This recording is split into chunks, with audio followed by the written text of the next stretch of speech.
तो type number 4 में हम पढ़ने वाले हैं मल्टीप्लिकेशन और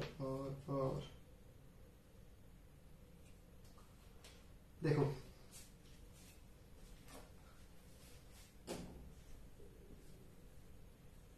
टॉपिक का नाम है मल्टीप्लिकेशन। मल्टीप्लिकेशन सिखाने से पहले मैं आप लोगों को ये बताता हूँ कि दो मैट्रिक्स कब मल्टीप्लाई हो सकती हैं और कब नहीं। सर सेम ऑर्डर होनी चाहिए। नहीं बेटा, सेम ऑर्डर नहीं होनी चाहिए। ये कोई हलवा नहीं है जो हर किसी को मिल जाए। फॉर एग्जांपल जैसे कि हमने इक्वेटिंग में किया था यार, दोनों सेम हो इक्वेट करवा दिए, दोनों सेम ऑर्डर के प्लस करवा दिए, दोनों सेम ऑर्डर के माइनस करवा दिए। भाई मल्टीप्लिकेशन है, इतनी आसानी से नहीं आती। 6 नंबर के टॉपिक में आती है। 6 नंबर के टॉपिक में आने वाली चीज इतनी ईजी नहीं हो सकती। हाँ, लेकिन 6 नंबर के टॉपिक में इसका सिर्फ 1 मार्क्स का यूज होता है, लेकिन फिर भी उस 1 मार्क्स के क्वेश्चन के बिना वो क्वेश्चन पूरा नहीं हो सकता। तो कैसे करते हैं मल्टीप्लिकेशन? ऑर्डर सेम होने जरूरी नहीं है। सेम ऑर्डर की भी मल्टीप्लाई हो सकती है और सेम ऑर्डर की नहीं हो तो भी मल्टीप्लाई हो सकती है। कैसे हो सकती है देखो, ए एक मैट्रिक्स है, मैं इसे कैपिटल ए मान रहा हूं। तो ए एक मैट्रिक्स है जिसको मैं मान लेता हूं 2 into 2 ऑर्डर की। पर सर अभी तो आपने कहा था सेम। भाई मैंने कहा था सेम हो भी सकती है और नहीं भी हो सकती। तो सेम होगी भी और नहीं भी होगी, दोनों कुछ ऐसी मैट्रिक्स लूंगा, मल्टीप्लिकेशन समझाऊंगा। बी मैट्रिक्स है 2 into 3 ऑर्डर की। सर आपने एक तो सेम ऑर्डर की ले ली, एक अलग ऑर्डर की ले ली। अब आप हलवा बना रहे हो और हम कैसे खाएंगे? देखो, एक मैंने ली 2 into 2 ऑर्डर की, दूसरी ली 2 into 3 ऑर्डर की। लेकिन मल्टीप्लिकेशन के लिए किस चीज की जरूरत है, किस चीज पे फोकस करना है? पहली मैट्रिक्स, दूसरी मैट्रिक्स।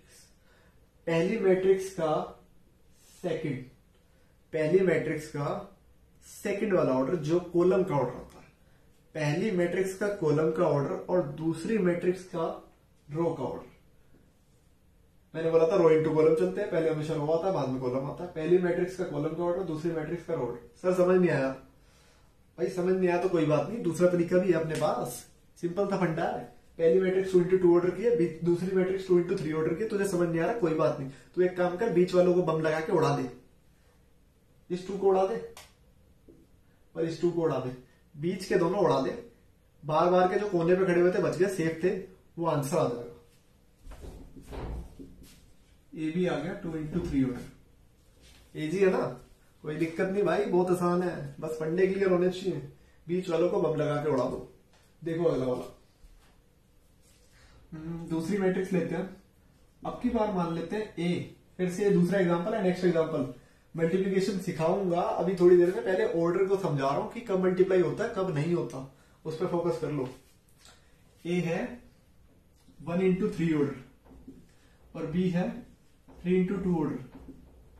ए बी किस ऑर्डर का होगा? भाई यादों को तो फंडा क्लियर हो गया होगा अब तक मेरा, ठीक है। फंडा क्या था? बीच वालों को बम लगा के उड़ा दो। उड़ा दिया बीच वालों को बम लगा के। कौन कौन से बच गए? 1 into 2 ऑर्डर। आंसर आ गया 1 into 2 ऑर्डर, ठीक है। तो इस ऑर्डर में हमारा आंसर आएगा मैट्रिक्स का, लेकिन वो एलिमेंट पे डिपेंड करेगा कि क्या आंसर आएगा। और एलिमेंट पे कब डिपेंड करेगा? जब एलिमेंट हमें गिवन होंगे। अभी तो हमें कुछ गिवन ही नहीं है, अभी तो हम खुद ही मान रहे हैं कि ए मैट्रिक्स इस ऑर्डर की, बी मैट्रिक्स ऑर्डर की, ठीक है। तो कुछ क्वेश्चन मन मार करके ऐसे बनते हैं जिसमें आपको ऑर्डर दे दिया जाता है और आपको कहा जाता है कैलकुलेट करो। तो कैलकुलेट करेंगे अभी थोड़ी देर में। ऐसे क्वेश्चन थे हमारे पास। उससे पहले अब मैं थोड़ा सा कॉम्प्लिकेशंस भी समझा देता हूँ इसमें, जो जो हमारे को पेपर के टाइम पे आती है, ठीक है।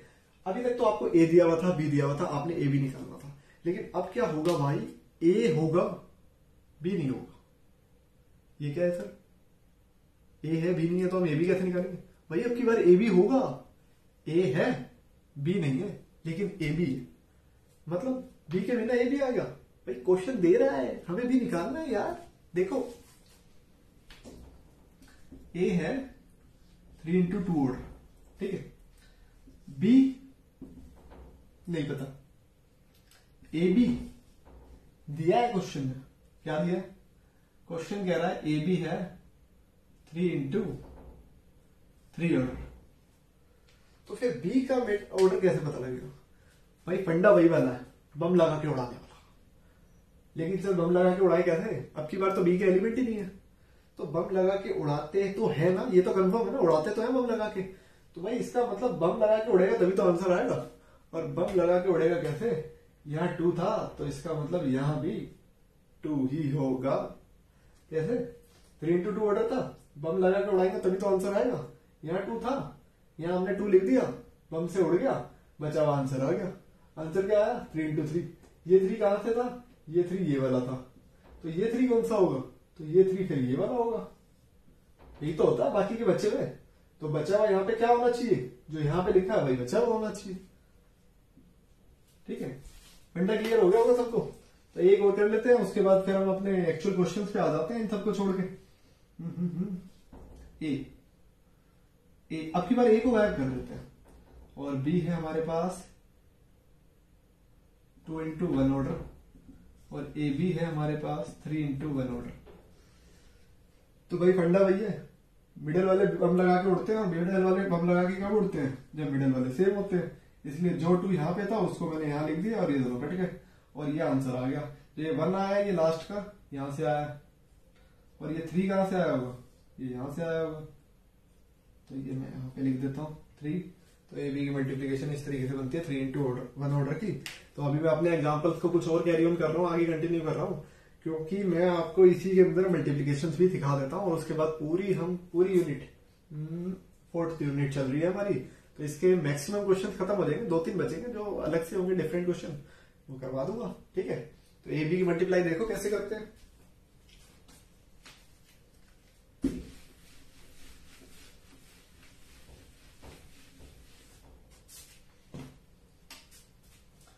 भाई अब की बार हम एक मैट्रिक्स मान लेते हैं ए। अबे भाई मान क्या लेते हैं, एक क्वेश्चन ही उठा लेते हैं ना, वहीं से क्लियर हो जाएगा, कवर कर लेते हैं सारा। ठीक है, तो क्वेश्चन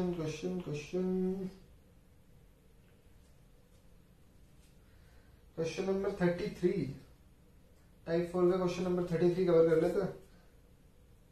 हाँ 33 के अंदर लेकिन आपको ऑर्डर बोला, और मैं मल्टीप्लीकेशन इसी की दिखा देता हूँ। ठीक है,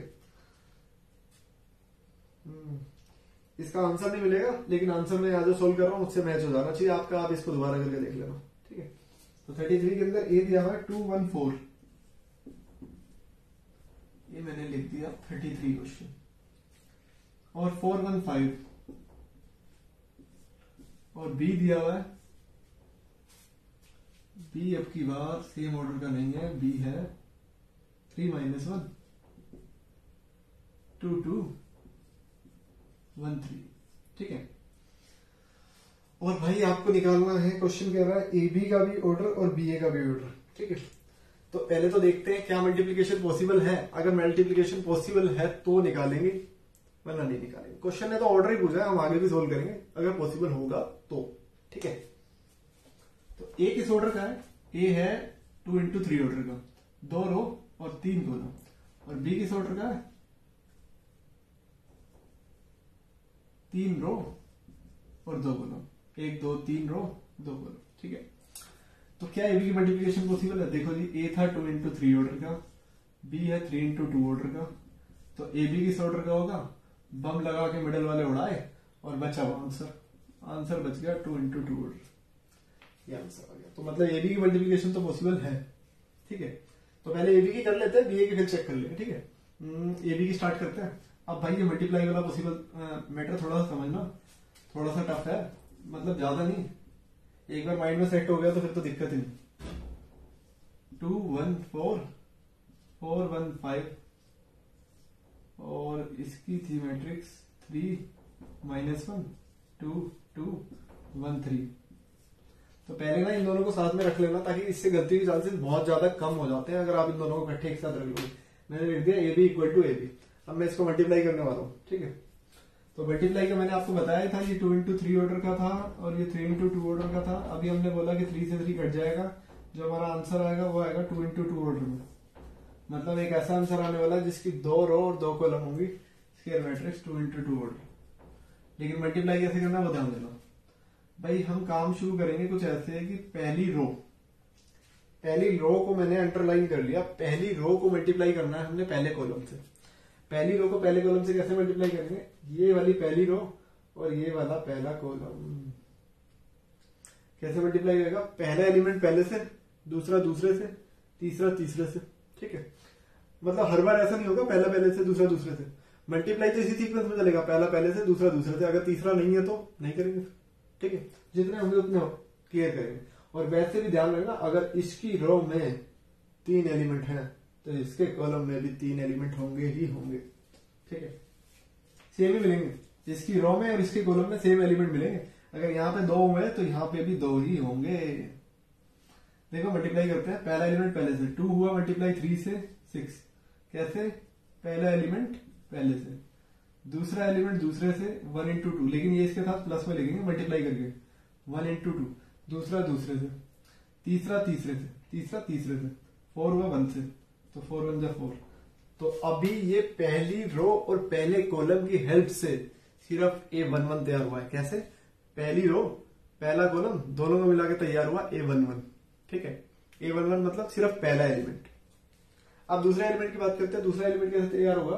1 2 वाला एलिमेंट, आप बोल रहे हो A12 वाला एलिमेंट तैयार कर रहे हैं हम, तो 1 2 का मतलब है पहली रो को दूसरे कॉलम से मल्टीप्लाई करना पड़ेगा। पहली रो है 2 1 4 और दूसरा कॉलम है ये वाला -1 2 3।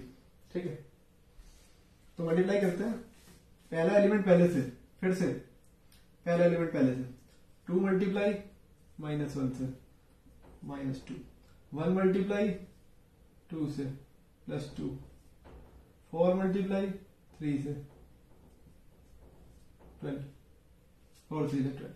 ठीक है, इसके बाद पहला एलिमेंट का काम खत्म, क्योंकि 1 1 और 1 2 बन चुके हैं। अब बारी है 2 1 और 2 2 के बनने की, तो 2 1 और 2 2 बना रहे हैं, हम बोल रहे हैं 2 1। 2 1 का मतलब दूसरी रो पहला कॉलम मल्टीप्लाई करना। 2 1 पहले रो था, बाद में कॉलम, दूसरी रो को पहले कॉलम से मल्टीप्लाई करना।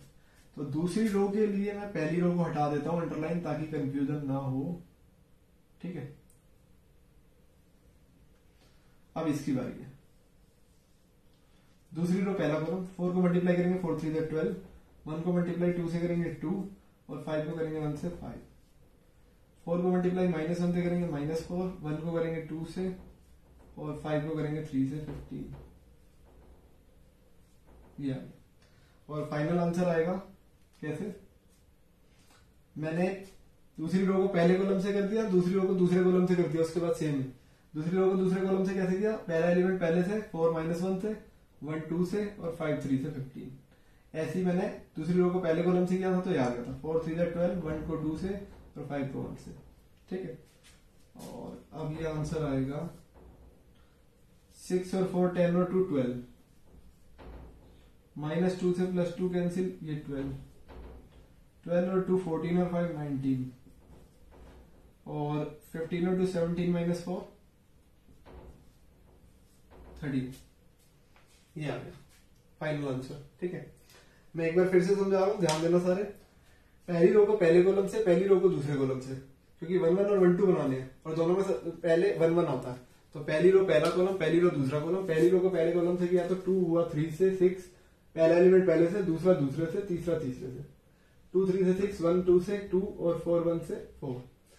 अब पहली रो दूसरा कॉलम, 2 -1 से -2, 1 2 से 2, और 4 3 से 12।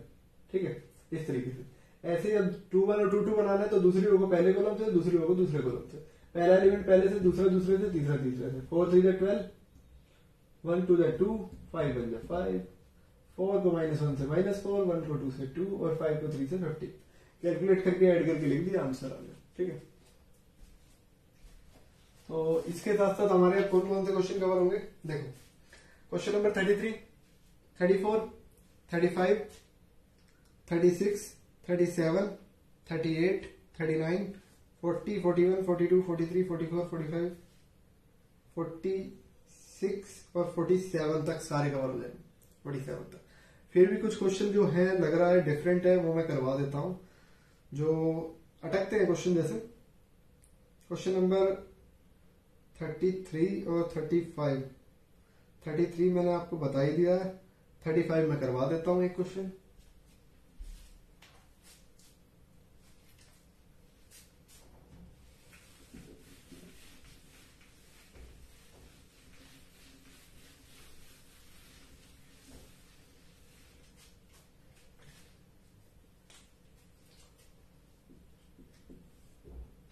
क्वेश्चन नंबर 35 में कह रहा है X and Y are of order 2 into n and 2 into p। कह रहा है एक्स है 2 into n ऑर्डर का और वाई है 2 into p ऑर्डर का, ये स्मॉल p है। और कह रहा है if n equal to p, अच्छा क्वेश्चन कह रहा है कि n p के इक्वल है, ठीक है, n p के इक्वल है, then find the order of 7x minus 5। आपको ऑर्डर फाइंड आउट करना है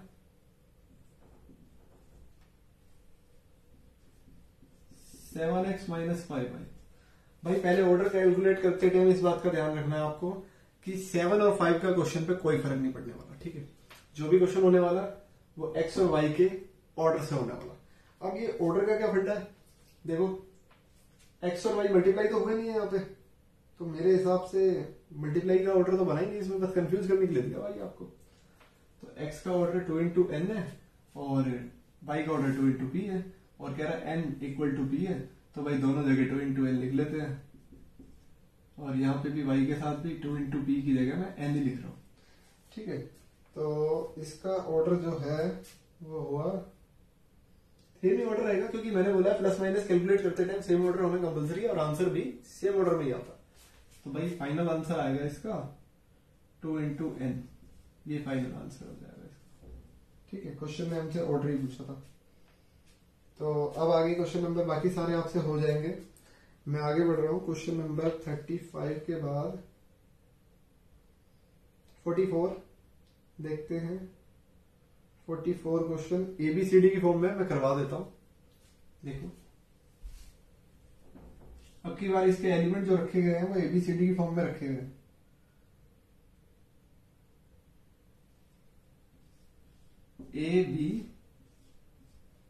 ABCD प्लस ADBC,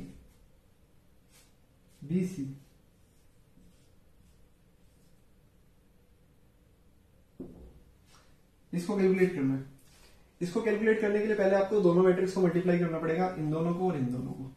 तो ऑर्डर पता करते हैं। इस मैट्रिक्स का ऑर्डर है 1 और 2, 2 कॉलम है और 1 रो है 1 into 2, और इसका है 2 रो 1 कॉलम, और इसका भी है 1 into 2 ऑर्डर, और इसका है 2 into 1 ऑर्डर।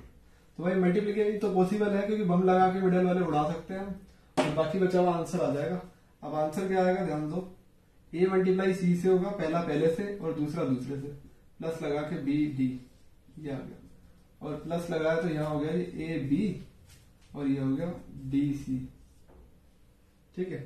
अब इसको ऐड करके आंसर छोड़ देंगे, आंसर आ जाएगा यही AC BD AB DC, ठीक है। ये फाइनल आंसर आ गया। चलो स्टार्ट करते हैं आगे। 44 के बाद 45 क्वेश्चन। 45 क्वेश्चन में एक नई चीज है, वो देखो।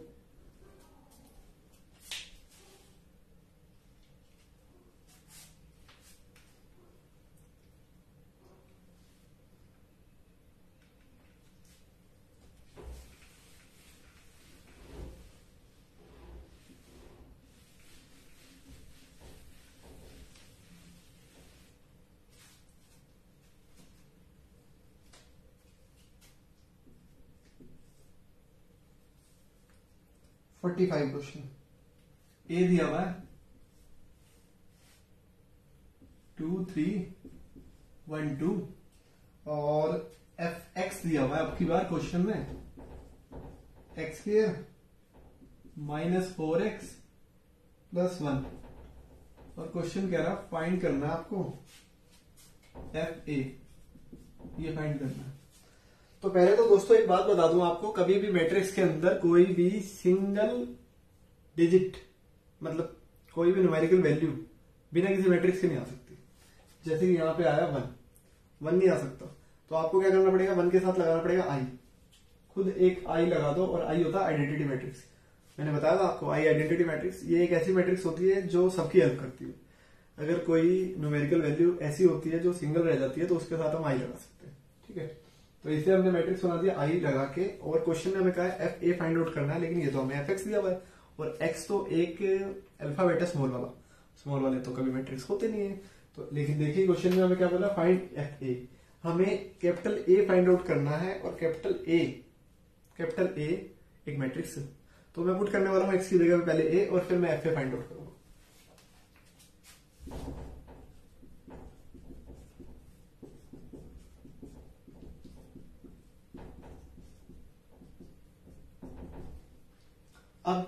अब आपने इसमें एक नई चीज देखी होगी, ए स्केयर आया। अभी तक हमारा किसी क्वेश्चन में ए स्केयर नहीं आया। और ए स्केयर कैसे फाइंड आउट किया जाता है,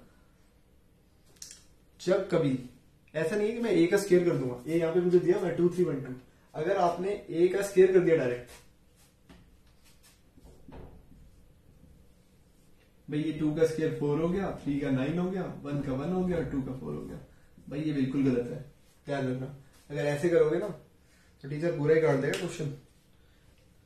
मैट्रिक्स में कभी भी ए का स्केयर ऐसे निकाला जाता है कि अंदर के एलिमेंट का स्केयर कर दिया जाए। मैट्रिक्स में किसी भी मैट्रिक्स का स्केयर निकालने के लिए उस मैट्रिक्स को 2 बार मल्टीप्लाई करना पड़ता है।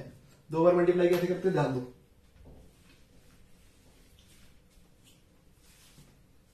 पहले मैं निकाल लेता हूं ए स्केयर। ए स्केयर को निकाला मैंने, ए इंटू ए 2 बार लिखूंगा, ए मैट्रिक्स 2 बार लिखूंगा, 2 3 1 2 और 2 3 1 2। अब इसको इससे मल्टीप्लाई करूंगा। अभी मैट्रिक्स की मल्टीप्लाई सिखाई थी थोड़ी देर पहले। पहले एलिमेंट पहली रो पहला कॉलम, 2 को मल्टीप्लाई पहला एलिमेंट पहले से, 2 को 2 से 4, 3 को 1 से 3, 2 को 3 से 6 और 3 को 2 से 6। कैसे किया, अब पहली रो दूसरा कॉलम किया था ना, पहला एलिमेंट पहले से, 2 को 3 से 6 और 3 को 2 से 6। अब इसका काम खत्म पहली रो का, क्योंकि एलिमेंट फिल हो गए मेरे सारे पहली रो के। अब बारी आती है दूसरी रो पहला कॉलम, 1 को 2 से 2, 2 को 1 से 2, दूसरी रो दूसरा कॉलम, 1 को 3 से 3 और 2 को 2 से 4। तो ये आ गया मेरे पास ए स्केयर, 4 और 3 7, 6 और 6 12, 2 और 2 4, 3 और 4 7। इसको ए स्केयर की जगह प्लेस करूंगा, ए की जगह पे ये प्लेस करूंगा, आई की जगह पे 1 0 0 1 रखूंगा। तो प्लेस करते हैं इसकी जगह पे, यहां पे प्लेस कर लेते हैं। यहां पे हमारे पास एफ ए है, ए स्केयर माइनस 4a प्लस 1 आई।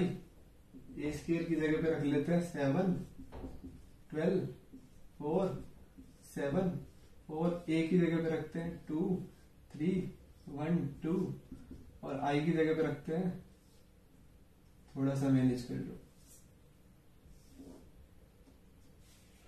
1 0 0 1।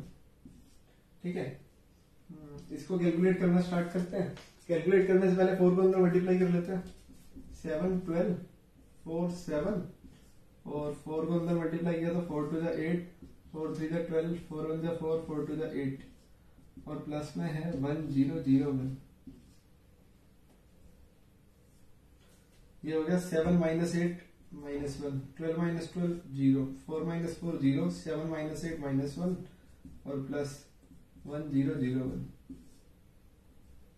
और ये हो गया 0 0 0 0। फाइनल आंसर आ गया 0। इसका मतलब हमें जो क्वेश्चन में एफ के फाइंड आउट करना था उसका आंसर क्या होगा, 0। ठीक है, वैसे 1 मार्क्स में नहीं आता क्वेश्चन, 2 मार्क्स में आता। ठीक है, 1 मार्कर में ही कवर हो गया 2 मार्क्स का क्वेश्चन। ठीक है, तो आगे बढ़ते हैं। अब इसी की तरीके से आप क्वेश्चन नंबर 47 भी कवर कर सकते हो और क्वेश्चन नंबर 48 तो मैं करवा रहा हूँ। इंपोर्टेंट क्वेश्चन है, एनसीईआरटी का है और पेपर में भी बोर्ड में बहुत बार आया हुआ है, तो ध्यान से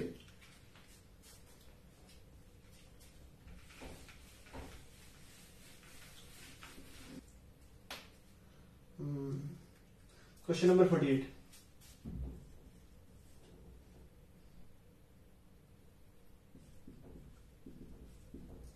A square equal to A, find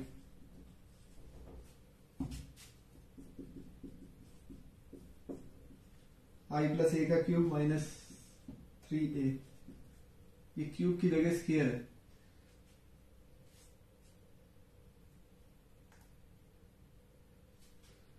लेकिन क्वेश्चन में तो क्यूब होना चाहिए। नहीं, स्क्वायर है। एक क्वेश्चन और ऐसा आता है एनसीईआरटी की मिसलेनियस में, जो क्वेश्चन मिलेगा ना उसमें क्यूब मिलेगा और यहाँ पे -3a की जगह 7a मिलेगा। फोकस करना उस पर। i प्लस a का क्यूब मिलेगा -7a मिलेगा, वो आप खुद करना, या स्केयर वाला मैं समझा रहा हूँ, दोनों करने का तरीका बिल्कुल सेम है, कोई दिक्कत वाली बात नहीं। बस इतना ध्यान रखना, a प्लस b के होल स्केयर का फॉर्मूला मैट्रिक्स में नहीं खोला जाता, कि मैट्रिक्स के अंदर मल्टीप्लीकेशन दो की सेम नहीं होती हर बार। A B is not equal to B A और A B is equal to B A, मतलब ए बी बी के इक्वल हो भी सकता है और नहीं भी हो सकता, it depend on element. Matrix के अंदर आने वाले एलिमेंट पर डिपेंड करता है कि ए बी बी के इक्वल है या नहीं है। आगे ऐसे क्वेश्चन आएंगे 1 मार्कर, वो भी डिस्कस करेंगे। अभी आगे बढ़ते हैं इसके साथ। तो हम इसको इसलिए ऐसे लिखेंगे, आई प्लस ए इंटू आई प्लस ए -3a। मैंने स्केयर का फॉर्मूला नहीं खोला, क्योंकि मैं हमेशा बच्चों को मना ही करता हूँ कि स्केयर का फॉर्मूला खोलोगे तो आदत पड़ जाएगी, ए प्लस बी का होल स्केयर होता तो दिक्कत हो जाती स्केयर के फॉर्मूले में। इसलिए 2 बार मल्टीप्लाई किया करो भाई। आई को आई से मल्टीप्लाई किया, आई का स्केयर, आई को ए से मल्टीप्लाई किया, आई ए को आई से किया, ए आई, और ए को ए से किया, ए स्केयर -3a। और क्वेश्चन कह रहा है ए स्केयर किसके इक्वल है, ए के, तो मैं यहाँ पे आई स्केयर। अच्छा एक बात बताऊं आपको, आई किसी के साथ भी मल्टीप्लाई होता है वही बन जाता है, आई की बहुत अच्छी आदत है। आई अगर आई के साथ मल्टीप्लाई तो आई बन जाएगा, आई अगर ए के साथ मल्टीप्लाई तो ए बन जाएगा, आई ए के पहले होगा तो भी ए बन जाएगा, आई किसी के साथ भी मल्टीप्लाई आएगा वही बन जाएगा हमेशा, ठीक है। तो आई इंटू आई का स्केयर आई इंटू ए इंटू आई ए, और ए का स्केयर तो क्वेश्चन बोल ही रहा है कि ए -3a। भाई ध्यान से देखो, ये 3a हो गया ऐड होके, और 3a कैंसिल हो गया 3a से, आंसर आ गया L। सेम क्वेश्चन एनसीईआरटी में मिलेगा क्यूब के साथ, और माइनस में 7a मिलेगा आपको। आगे बढ़ते हैं। 48 के साथ हमारी टाइप नंबर 4 कवर होगी। अब टाइप नंबर 5 की तरफ बढ़ेंगे।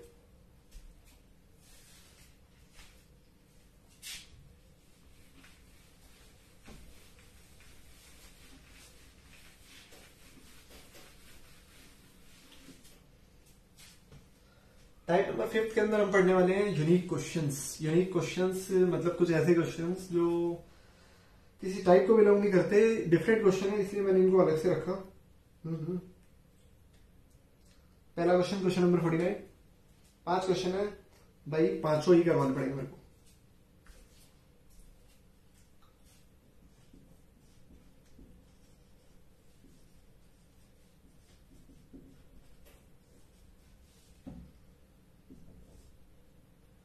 पहला क्वेश्चन है क्वेश्चन नंबर 49।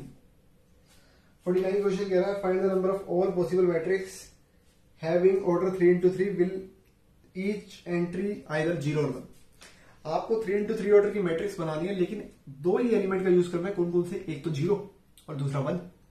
0 और 1, और जरूरी नहीं है क्वेश्चन, वैसे एनसीईआरटी का क्वेश्चन है। एनसीईआरटी के 1 मार्कर क्वेश्चन के अंदर आपको पक्का मिलेगा ये क्वेश्चन 100%। पिछले कई सालों से एनसीईआरटी में, और एनसीईआरटी इतनी आसानी से चेंज नहीं होती। तो लेकिन मैं फिर भी आपको बताता हूं, बोर्ड में अगर ये क्वेश्चन आया तो जरूरी नहीं है इसमें 0 और 1 एलिमेंट ही यूज हो। 0 और 1 के अलावा कुछ भी हो सकते हैं, जैसे कि 1 5 ये भी हो सकता है, या फिर 2 3 भी हो सकता है, तो कुछ भी हो सकते हैं। लेकिन क्वेश्चन के अंदर 2 एलिमेंट ही पूछे जाते हैं हमेशा, और 2 ही एलिमेंट देता है, और 2 एलिमेंट है तो फॉर्मूला कैसे बनेगा ध्यान दो। क्वेश्चन क्या है, मैट्रिक्स बनेगी 3x3 ऑर्डर की। 3x3 ऑर्डर मतलब टोटल एलिमेंट 9 एलिमेंट। मैट्रिक्स के अंदर टोटल 9 एलिमेंट लिखने हैं, लेकिन वो कह रहा है आपको सिर्फ 0 और 1 से बनाना है। मतलब 0 और 1 से 9 कैसे बनेंगे? 0 और 1 तो 2 है। इसका मतलब 0 का 1 कितनी मर्जी बार करो, 1 का यूज कितनी मर्जी बार करो, चाहे सिर्फ 0 से बना लो। ऐसा है क्या? नहीं, सिर्फ 0 से नहीं बना सकते, दोनों का यूज मैंडेटरी है। 0 का 1 जितनी मर्जी बार करो, कम से कम 1 का यूज एक बार होना चाहिए, या 1 का यूज जितनी मर्जी बार करो, कम से कम 0 का यूज एक बार होना चाहिए। तो भाई दोनों एलिमेंट की हेल्प से बनने वाले कितने एलिमेंट हो सकते हैं? तो इसलिए भाई 2 एलिमेंट है जो क्वेश्चन में हमें दिए हैं, 0 और 1, 2 एलिमेंट है ये, और हमें बनाने कितने हैं? 9 एलिमेंट। तो भाई क्वेश्चन का आंसर हो जाएगा, 2 एलिमेंट दिए हुए हैं, इन्हीं को रिपीट बार बार कर करके बनाने हैं। टोटल एलिमेंट मैट्रिक्स में कितने आने वाले हैं? 9। तो भाई आंसर होगा 2 की पावर 9 5/2। टोटल मिला के ऐसी 512 मैट्रिक्स बन सकती हैं। ठीक है, तो आगे बढ़ते हैं। क्वेश्चन में 512 मैट्रिक्स बन सकती है 0 और 1 की हेल्प से। नेक्स्ट क्वेश्चन है question number 50। Given example of two non zero 2 into 2 order matrix A comma B such that A B equal to 0। बहुत ही अच्छा क्वेश्चन है और आसानी से बिल्कुल भी नहीं होता। अगर पेपर में आ जाता है तो अटक जाता है और हो ही नहीं पाता। आप खुद एग्जांपल सोचते रह जाओगे, होएगा ही नहीं। तो जो एग्जांपल मैं दे रहा हूं उसी से ही बनाना। क्वेश्चन के अंदर कह रहा है ए और बी दो ऐसी मैट्रिक्स लेनी है जो नॉन जीरो है। नॉन जीरो मतलब ए के अंदर भी सारे एलिमेंट जीरो नहीं होने चाहिए, बी के अंदर भी सारे एलिमेंट जीरो नहीं होने चाहिए, कुछ ना कुछ तो होना चाहिए जीरो के अलावा। और दोनों का मल्टीप्लाई करने पे क्वेश्चन कह रहा है कि क्वेश्चन क्वेश्चन कह रहा है दोनों का मल्टीप्लाई करने पे हमारे पास जीरो आना चाहिए। दोनों मल्टीप्लाई करने पे जीरो आना चाहिए। तो हम मान लेते हैं पहले 50 क्वेश्चन है, हम क्वेश्चन के अंदर ए मान लेते हैं। तो भाई पहले तो आपको एक बात क्लियर कर दूं मैं कि जब आप ऐसी कोई मैट्रिक्स ले रहे हो, अपने आप लेट कर रहे हो, तो लेट करते हुए मैट्रिक्स के अंदर एक बात ध्यान रखना, सिर्फ वो ही मैट्रिक्स ए और बी की आप लो जिनका डिटर्मिनेंट निकालने पे जीरो है। अभी डिटरमिनेंट क्या होता है ये आप अभी आगे पढ़ने वाले हो, लेकिन मैं छोटा सा सिनेरियो बता देता हूँ। डिटरमिनेंट ऐसे होता है कि इसके अंदर 4 एलिमेंट लिखने वाला हूं और इन चारों को क्रॉस करने पे जीरो आंसर आना चाहिए, क्रॉस मल्टीप्लाई करने पे। देखो कैसे, जैसे कि मैं पहला एलिमेंट ले रहा हूं 1 1 3 3। अगर मैं इनको क्रॉस मल्टीप्लाई करूं तो 1 into 3 3 और 3 को मैं अंदर मल्टीप्लाई करूं तो 3। ऊपर से नीचे, पहले ऊपर से नीचे आता है, पहले डायगोनल की मल्टीप्लाई होती है। मैंने बताया था मैट्रिक्स में एक ही डायगोनल होता है, पहले ये डायगोनल की मल्टीप्लाई होती है 1 into 3 3 आ जाएगा, और फिर 3 into 1 की मल्टीप्लाई करोगे ये भी 3 आ जाएगा, और 3 को 3 से माइनस करोगे तो जीरो आएगा। सर माइनस क्यों करेंगे? क्योंकि बेटा मैट्रिक्स का रूल होता है जब भी हम डिटरमिनेंट निकालते हैं तो पहले वाले को सिंपल मल्टीप्लाई करके लिख देते हैं 3 आ गया, और जब दूसरे को मल्टीप्लाई करते हैं नीचे से ऊपर तो खुद साइन चेंज कर देते हैं। नीचे से ऊपर मल्टीप्लाई करने पे आ रहा 3, लेकिन हम लिखेंगे -3, 3 -3 आंसर 0। तो सर ये वाली मैट्रिक्स ले ले क्या? नहीं, ये वाली नहीं लेनी। क्यों ये नहीं लेनी? क्योंकि डिटरमिनेंट 0 है, फिर भी नहीं लेनी? नहीं सर नहीं लेनी। क्यों नहीं लेनी? क्योंकि आपको ध्यान रखना पड़ेगा कि अगर आप कोई ऐसा एग्जाम्पल ढूंढ रहे हो जो ए और बी को मल्टीप्लाई करने पे जीरो कर दे, तो एक बात का ध्यान, तो उसका डिटरमिनेंट 0 होना चाहिए। और दूसरी कंडीशन भी होती है। दूसरी कंडीशन क्या? कि आप इसके एक कॉलम को अपोजिट साइन पे लेना। एक कॉलम आपने 1 3 लिया, दूसरा -1 -3 लेना, तभी आंसर आएगा, वरना नहीं आएगा, बिल्कुल भी नहीं आएगा। आप ट्राई करते रह जाओगे, नहीं आएगा। ठीक है, तो दूसरी मैट्रिक्स आप सिंपल ले सकते हो, दूसरी का नहीं, कोई एक मैट्रिक्स में करना है आपको ऐसा, या तो बी में करो या ए में करो। दूसरी मैट्रिक्स में सिंपल ले लेता हूं, बी 1 2 1 2। आप चेक करो, इसका डिटरमिनेंट भी 0 आएगा, डिटरमिनेंट उसका भी 0 आ रहा है। अभी अब आ रहा -3, ऊपर से नीचे मल्टीप्लाई करने पर जब नीचे से ऊपर करूंगा तो -3 पहले से बन रहा है, और मैं साइन चेंज करूंगा तो +3 हो जाएगा, और -3 +3 0 हो जाएगा। इसका भी 0, और इसका निकालोगे तो इसका 2 -2, इसका भी 0। तो अब मैं इन दोनों मैट्रिक्स को मल्टीप्लाई करके चेक करता हूं क्या ए बी 0 आ रहा है। मेन मोटिव हमारा डिटरमिनेंट चेक करना नहीं था, हमारा मोटिव था ए बी 0 आना चाहिए, और इसलिए मैंने आपको दो कंडीशन बताई थी। एक तो दोनों के डिटरमिनेंट 0 होने चाहिए, और दोनों में से किसी एक मैट्रिक्स के कॉलम के साइन अपोजिट होने चाहिए। तो मैं ए बी को मल्टीप्लाई करूंगा 1 -1 3 -3, और बी है 1 2 1 2। और जब मैं इसका मल्टीप्लाई करूंगा तो पहली रो पहला कॉलम, पहली रो पहला कॉलम, पहला एलिमेंट पहले से 1 1 से, दूसरा एलिमेंट दूसरे से -1 -1 से, -1 1 से। तो ये 1 -1 पहला एलिमेंट तो 0 हो गया।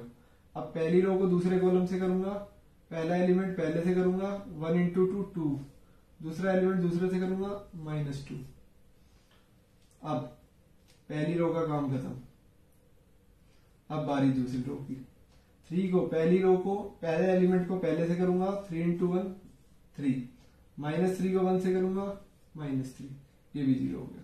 अब पहली रो को मल्टीप्लाई करेंगे अब दूसरे कॉलम से, तो 3 को मल्टीप्लाई करेंगे 2 से, 3 2 से 6, और -3 को 2 से करेंगे तो -6, और ये आ गया आंसर 0 0 0 0। ठीक है, तो इसी के साथ क्वेश्चन नंबर 50 भी खत्म। अब हम करने वाले हैं 51 और 52 और 53 भी, बिल्कुल तीनों क्वेश्चन रह रहे, तीनों करेंगे।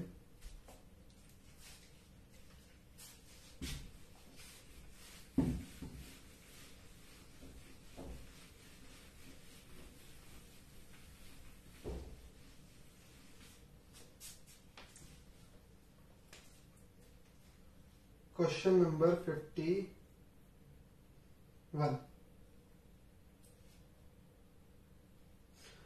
क्वेश्चन बिल्कुल सेम है, आप पढ़ के देखना, हो जाएगा। क्वेश्चन कह रहा है given example of two matrix A B, कह रहा है ए जीरो नहीं होनी चाहिए, बी जीरो नहीं होनी चाहिए, ए बी जीरो आना चाहिए।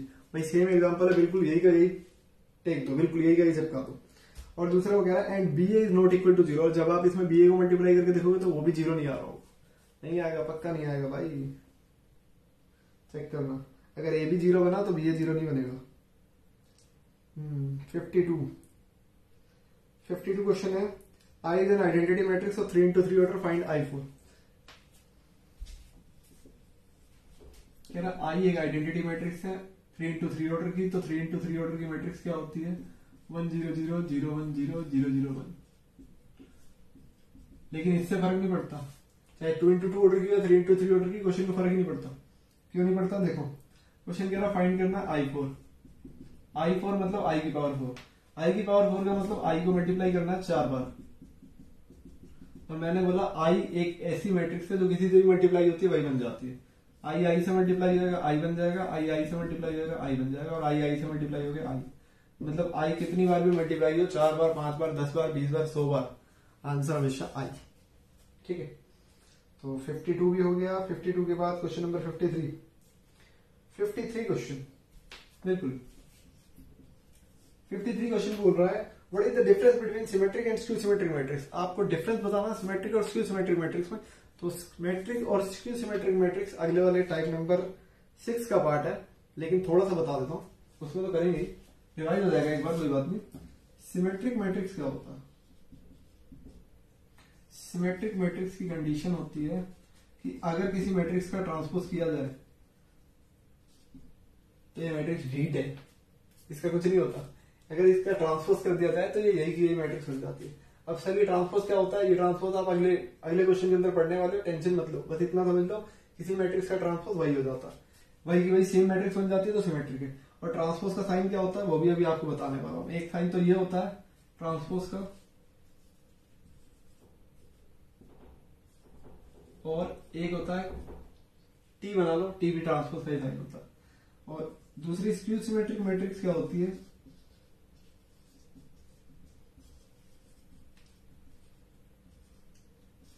अगर किसी मैट्रिक्स का ट्रांसपोज करने पे जो मैट्रिक्स बनेगी सेम मैट्रिक्स बनेगी, और बाहर मल्टीप्लाई में -1 रखूं तो दोनों तरफ इक्वल हो जाएगी।